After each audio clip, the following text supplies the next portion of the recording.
She said she was at her mom's house, but her mom asked me why she wasn't home. The list on our fridge started as a joke and turned into a treaty. Milk, batteries, basil, a ridiculous number of sticky notes. I liked it because it made the world feel solvable. If you forget the basil, you go back. If the remote dies, you put batteries on the list and nobody argues about whose shows matter more. On Fridays, we added little extras to it. Her hand-drawn hearts next to the ice cream brand. My tiny dots the way I tick boxes when the week finally exhales. That Friday, the hearts were there, and she was packing a tote as if she was stepping out for yoga. Phone, charger, makeup bag, a scarf she wore when she visited her mom because Mom's place is drafty. She kissed my cheek, lingering just long enough to make me forget that she'd been tired all week and said, "I'll be at Mom's. She hasn't been feeling great. I'll probably stay the night, okay?" I nodded because there was no good reason to say no. Her mother and I got along. We'd eaten borscht together at that small wooden table near the window with the plastic plant. I'd carried a toolbox up 2 flights once to fix a squeaky hinge. Ordinary life, ordinary kindness. It made sense. I drove her to the bus stop because the car was in the shop after making a sound like a coffee grinder. We joked about it. She called the bus the romance destroyer. She tucked a loose strand behind her ear and did that thing where she squints when she's planning the next day in her head. "I'll text you when I get there," she said. The bus hissed. She kissed me quick, then stepped back through the folding door. Through the glass, I read her lips. "Love you." I mouthed it back and it felt exactly like every Friday we'd ever had, routines clinking together like cups in a cupboard. The apartment felt wider without her. I cooked something basic, scrolled too long, put her cardigan over the chair where she always dropped it, and let the evening shrink down to the blue light of my laptop. At 10:12 p.m., a message came. "Here, Mom says hi, heart." I thumbed a smiling face and went back to a spreadsheet, then to a dumb video, then to bed. Her side of the bed smelled like that vanilla lotion she buys in the winter when the air chews your hands. I pulled her pillow under my arm like a shape you could keep simply by holding it. Saturday mornings, I walk to the same supermarket because it's close enough to feel like a habit and far enough to feel like a choice. The air had that early chill that hangs on even when the sun insists it's leaving. In the produce section, you always hear the misting spray come on like ocean static. I was picking up basil because the list was mercifully short and because I like being dependable in small ways. I saw her mother by the potatoes, weighing them in her hand like apples, debating with herself in that cheerful way she has. She spotted me before I decided how to say hello. "Max," she said, and I braced for a conversation about soup. She came closer, warm, with that giant purse that could smuggle a bowling ball. "Oh, good. You can help me pick a good cabbage." They all look like helmets. I smiled and we did the cabbage test, pressing the leaves, pretending we understood the difference. It was ordinary again until it wasn't. She asked, calm as a cloud rolling over the sun, "And how's our Olia? Tell her to call me when she arrives today so I can put on the kettle." Yesterday I was waiting. And then I thought, maybe she stayed with you. There was no malice in it. A mother's soft complaint, half a question, half a shrug. She wasn't accusing, she was asking me to coordinate tea. For a second I felt like I misheard her through the supermarket hum. "She didn't come yesterday?" I said it like an echo. Her mother tilted her head, surprised by my surprise. "No, I worked late. I told her to come today if she wants. Yesterday I came home at 10 and went straight to bed." Did I miss her? The way she smiled at her own forgetfulness made me want to agree and make it nothing. It could be nothing, I thought. There are so many nothings that look like somethings in retroactive light. I paid for the basil and the helmet cabbage and walked home slowly, each step sounding too loud. On the way, the city was doing its comfortable choreography. A dog dragging a man toward a smell, a cyclist arguing with a horn, the exact radiator hum that comes from the bakery on Saturdays. I truly tried to explain it away. Maybe she texted me, "here," to mean, "here on the bus, almost there." Maybe she arrived late and her mother was too tired to notice. Maybe I'd misunderstood in a language that isn't my first and my brain had swapped tenses like socks in the dryer. The mind is creative when it's cornered. At home, the cardigan was still on the chair. Her mug was upside down on a dish towel because she always said a mug needs to breathe. The basil went into a glass of water beside it like a tiny bouquet. I scrolled through my messages with her, not yet in detective mode, just looking at the lines we'd always written. Meme, grocery query, little hearts. A complaint about a detergent that smelled like a dentist's office. "Here, Mom says hi." I stared at the timestamp again. 10:12 p.m. That would have been after her mother said she went straight to bed. I typed, "How is Mom today?" and watched the typing bubbles start and stop like a fish testing the surface of a pond. "Sleeping," she replied. "I'll bring her breakfast later." "You okay?" I typed back. Yeah, getting groceries. Need anything? Maybe those sesame crackers? She sent, and added a sunflower because she knows I get stupidly happy about snacks. This is the part where in movies a dramatic string section swells, and the protagonist knocks over a chair and tears apart the living room in search of clues. I made coffee and cleaned the stovetop because there was a grease constellation I'd been ignoring. I kept telling myself that if I stayed inside the ordinary would stay inside me. At 11:40, she sent a photo. A cat on a windowsill, sunlight over fake plants, a mug with a chipped rim. Mom's house is plant chaos, she wrote. It looked like her mother's kitchen, except I couldn't see the calendar with the kittens that hangs by the door. The mug was the right kind. The chip looked unfamiliar. I said nothing about the chip. I sent a cat emoji and a heart, then turned my phone face down on the table as if that could turn the day back into what it had been 5 minutes earlier. I am not proud of the thought that followed. But it's true. I wanted it to be a stupid misunderstanding so badly that I would have accepted any version of events that kept the world intact. I did the laundry, which nobody does during suspense in stories, but which is what you do when your chest is full of bees and you don't know where to put them. Her blue scarf slipped from the hamper and pooled like water on the floor. I picked it up. It smelled like the perfume she sometimes borrows from her friend Alina. Citrusy and sweet and a little too young for her. Or maybe I was inventing that note because my head had started reading tea leaves and everything. At 2, she texted, "Going to nap with Mom. I'll come by in the evening or tomorrow. Miss you." "Miss you too," I sent. My thumb hovered over call. It felt suddenly like a loud act, a declaration I wasn't ready to make. I went for a walk instead, down to the river where couples press foreheads together against the wind. I thought about the little treaty on our fridge and what it means to be the kind of person who keeps lists as if the universe owes you items in exchange for your carefulness. I thought about her a lot, honestly. The way she fills silence with humming, the way she hates wet cuffs on sleeves, the way she apologizes to inanimate objects when she bumps into them. None of these things fit with the picture of someone who would say, "I'm at my mom's," and not be. When I got back, I stood in the doorway for a moment and looked at the line of our shoes. It is astonishing how many stories shoes can tell. Where they've gone, what they've stepped in, what they were bought for. Hers had a smear of something that might have been pavement dust, or might have been nothing. I told myself to stop. I told myself that I love a person, not a pattern.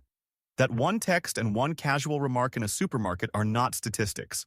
I picked up a pen and added sesame crackers to the fridge list, because somewhere between the two of us and the universe, a promise is still a promise. I turned my phone face up and set it next to the basil and waited, quietly, for something that would make this feeling go away.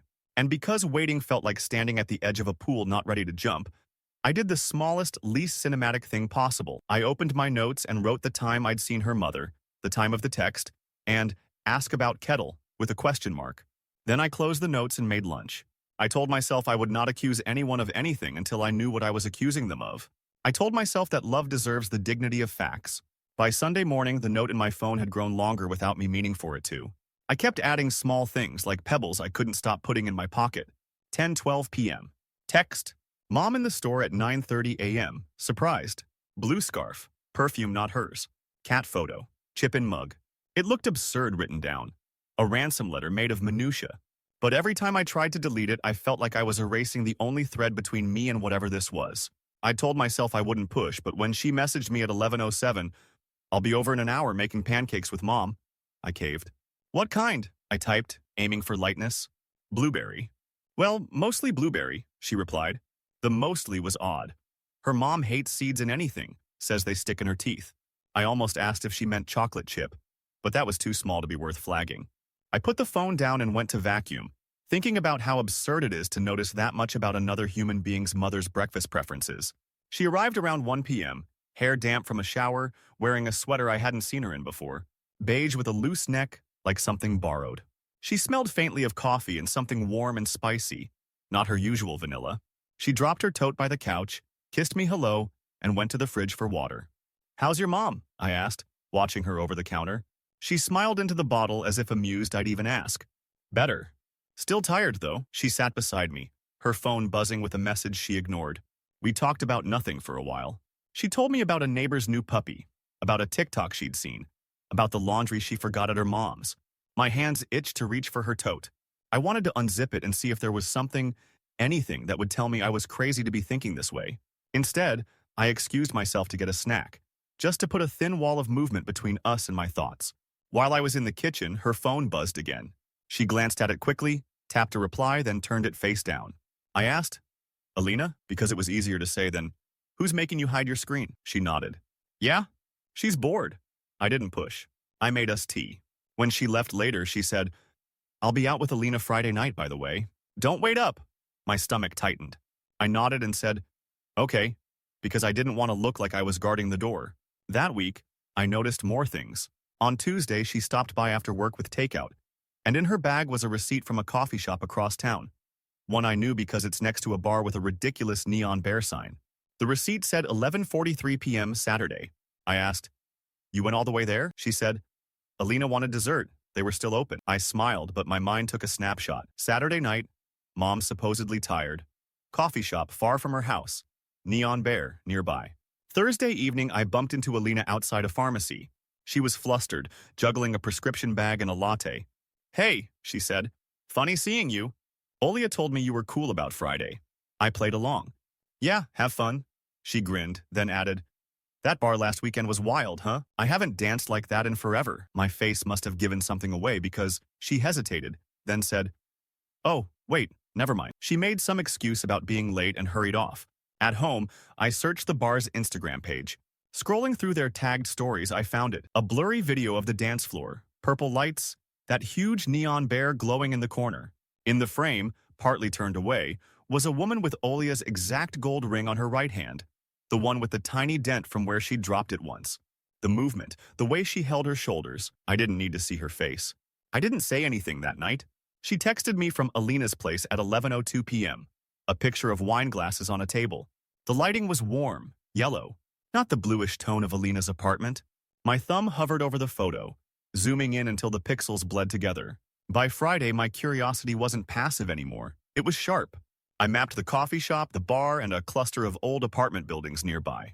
A quick search on Airbnb showed one with a front door painted teal, listed as Cozy City Loft. The promo pictures had a corner chair with the same upholstery I'd seen behind her in the wine glass photo. That night, she left in jeans and a cropped jacket, kissed me quick, said, don't wait up. I didn't. I waited 20 minutes, then walked to where the teal door was. I didn't get closer, just stood far enough to see the building. I told myself I was insane, that I was turning into someone I'd never wanted to be. But when I saw her from across the street, laughing with someone tall, wearing a dark hoodie I didn't recognize, and watched them go inside together, my chest felt like it had been punched from the inside. I didn't follow. I didn't shout. I turned around, walked home in the cold, and sat at the kitchen table. I added a new line to the note. Friday, 9:48 p.m. Teal door. Tall man. Laughing. I didn't know yet whether I was collecting evidence or just collecting reasons to finally stop believing her.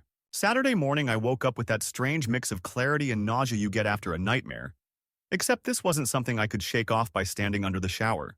The note on my phone had turned into a scroll, a neat column of dates, times, places, and the small details I could still pretend might be innocent if I squinted hard enough. I made coffee but didn't drink it.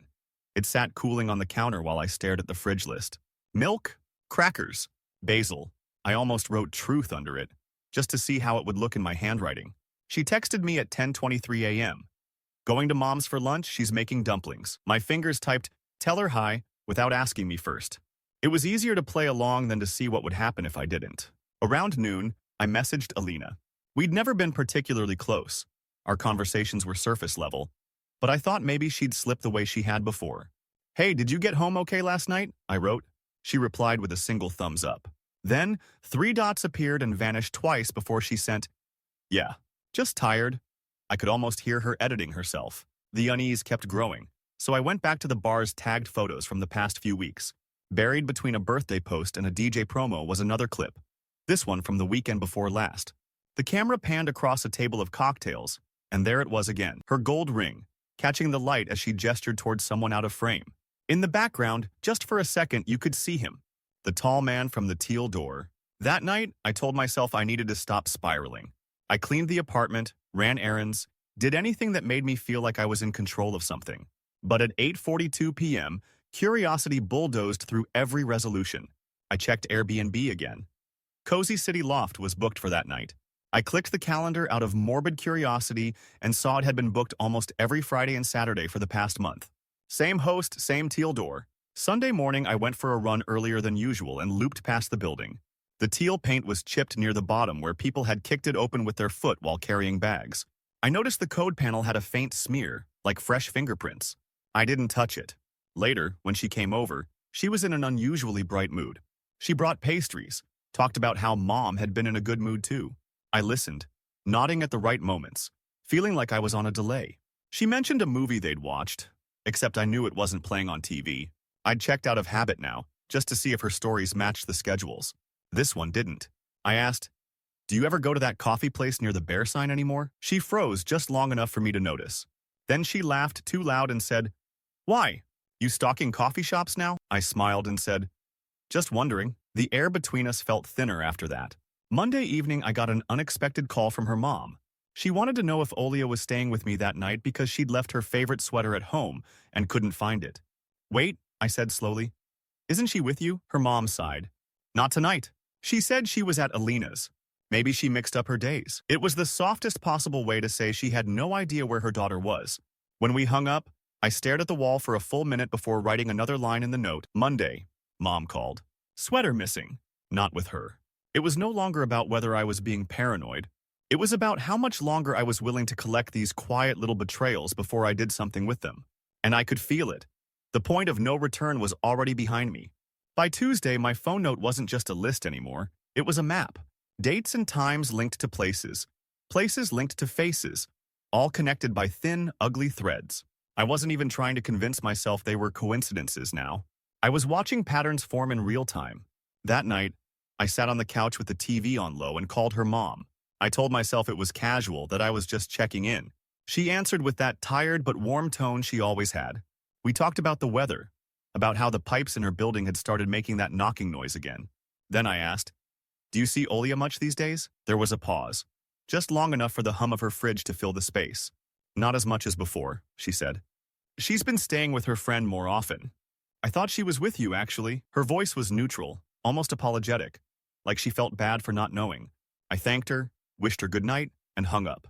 I sat there in the glow of the TV, holding the phone in both hands like it was something fragile. 2 nights later, I saw him, tall, dark hoodie, by accident. I was leaving the corner store with a bag of bread and eggs when he walked past me toward the parking lot. It was the same man I'd seen at the teal door, and he wasn't alone. Olia was right beside him, head tilted toward him as she laughed at something. They didn't see me, or maybe they did and just didn't care. My grip on the bag tightened until the eggs shifted dangerously inside. I watched them get into a black car and drive away. I didn't follow. That was the moment I knew I had to stop being a passive witness in my own life. I needed to see it for myself. No shadows, no screenshots, no maybe. On Friday morning, I booked the Teal Door Airbnb for that night under a different name. My friend Mark agreed to check in for me, pick up the keys, and then leave them hidden under the potted plant outside. It was the kind of favor you only ask when you don't want to explain the truth. By 8:30 p.m., I was parked a block away, engine off, watching the street in the dim light. At 9:12, I saw her. Same cropped jacket, same easy smile. Only this time, it wasn't for me.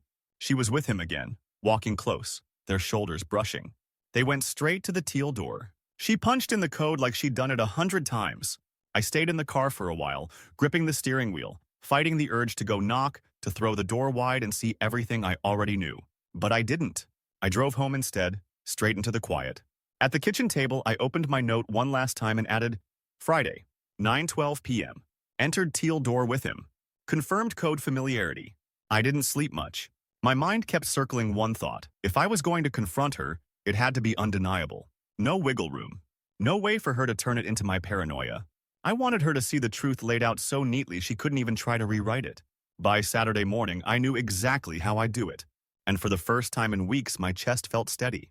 The worst part wasn't wondering anymore. It was waiting for the moment to end it. Saturday evening, I set the table like I was expecting company. 2 mugs, her favorite tea, the plate of sesame crackers she'd once called her comfort snack. In the center, I laid everything out in a quiet surgical line. The receipts, printed screenshots from the bar's Instagram, still frames from the Teal Door Street view, and the note I'd been keeping in my phone, transcribed by hand. Each date, each place, each tiny inconsistency. When she walked in around 7:30, she looked startled to see me sitting there like that. She kicked off her shoes, her smile tentative. "Hey, what's all this?" "Sit," I said. My voice wasn't angry. It was calm in a way that made her hesitate before pulling out the chair. She glanced at the papers, laughed nervously. This looks intense. Are we okay? I slid the first receipt toward her. March 3rd. You said you were at your mom's. This is from the coffee shop by the bar with the neon bear. 11:43 p.m. Her eyes darted to mine, then back down. Alina wanted dessert. March 17th, I interrupted, laying down the screenshot from the bar's story. Her gold ring catching the light. The blurred outline of him in the background. That's not, she started. But I placed the next item. April 7th, the Airbnb listing, the teal door, the booking calendar. Her shoulders stiffened. You've been spying on me? I shook my head. I've been paying attention. For a long moment, the only sound was the faint ticking of the clock above the fridge. Then she exhaled, her expression shifting from defensive to almost defiant. Okay, I've been there, but it's not what you think. Then what is it? She hesitated, fingers tightening around the edge of the table. It's just a place to hang out, to talk, to get away from all this pressure. From feeling like I'm always being watched, I raised an eyebrow. You needed to get away from me. With him, she looked down at her hands. It wasn't supposed to be anything. It was just easier with him. No expectations, no history. Then it got complicated. Her voice was quiet now. Yes, we kissed. A couple of times. But it wasn't. My phone buzzed on the table. A message from Alina. I opened it without looking at her. One line of text. I can't cover for her anymore. Followed by a video. I hit play. The sound filled the room. Music, clinking glasses, laughter. And then, clear as daylight, her voice. Her face in the frame, leaning into him, kissing him. Not a quick, uncertain kiss, but the kind that erases every excuse. I turned the phone so she could see it. She froze, her lips parting like she was about to speak. But nothing came out. I didn't raise my voice. I didn't need to. I just set the phone down and let the video loop once before locking the screen. You've been lying to me for months, I said quietly. She covered her face with her hands, shaking her head. I didn't mean for it to happen like this. I stood up, my chair scraping softly against the floor. You can pick up your things tomorrow. I'll be out. She looked at me then, eyes red, as if waiting for me to take it back. But I didn't. I walked into the other room and closed the door behind me. For the first time in weeks, I didn't feel like I was chasing something I couldn't name. I had it now, ugly, final, and real. And the truth, no matter how much it hurt, was the only thing I wanted left in this apartment. She came by the next afternoon with a small suitcase and a tote bag, eyes swollen but dry. I didn't hover. I sat at the kitchen table while she moved through the apartment, collecting pieces of herself. Makeup from the bathroom cabinet, sweaters from the closet, a book she'd left under the couch. Every so often she'd glance toward me, like she wanted to speak. But the air between us was too heavy for anything that would change what we already knew. When she reached for the cardigan draped over the chair, she paused. I'm sorry, Max, she said quietly. I know sorry doesn't fix it. I know I ruined something good. I didn't look up from the mug in my hands. You didn't ruin it. You ended it. There's a difference. She zipped the suitcase, the sound sharp in the stillness. I hope you can forgive me someday. I don't need to, I said. I just need to move on. She hesitated at the door, as if waiting for me to add something. One last thread to tie us together, but I stayed silent. She left without another word, and the click of the door shutting was softer than I expected. That evening, I called her mom. I kept my voice steady, told her Olia wouldn't be around anymore, and that I hoped she was doing okay. She sounded sad but not surprised. She's always been afraid of losing people, her mom said. Sometimes that fear makes her do the very thing she's scared of. I thanked her for being kind to me, for every dinner, every cabbage test in the supermarket. She told me to take care of myself. The next day, I changed the locks. I boxed up the few things she'd forgotten and set them by the door with a note, take care. I unfollowed her on every platform, deleted her number, wiped the chat history. It wasn't about spite. It was about clearing space where the noise had been. In the evenings, the apartment was quieter than it had ever been. At first, the silence felt too big, but after a while, it started to feel like mine. I cooked meals without thinking about whether she'd like them, played music she never cared for, rearranged the living room furniture just because I could. One night, weeks later, I stood in front of the fridge, staring at the list. It was blank except for one word. Basil. I wrote milk under it. Then bread. Then, without thinking too much, I added sleep. I realized I'd been sleeping through the night again. No restless twisting, no jolting awake to check the time. The truth hadn't healed me overnight, but it had given me something I hadn't had in months, peace. That's when I sat down and started typing everything. Every note, every date, every receipt. Not to humiliate her, Not to get revenge, but because telling the story felt like the final box to pack away. The last line I wrote was the one I'd been circling in my head for days. Truth doesn't put the pieces back together, but it puts them in your hands. And that's enough to start building something new.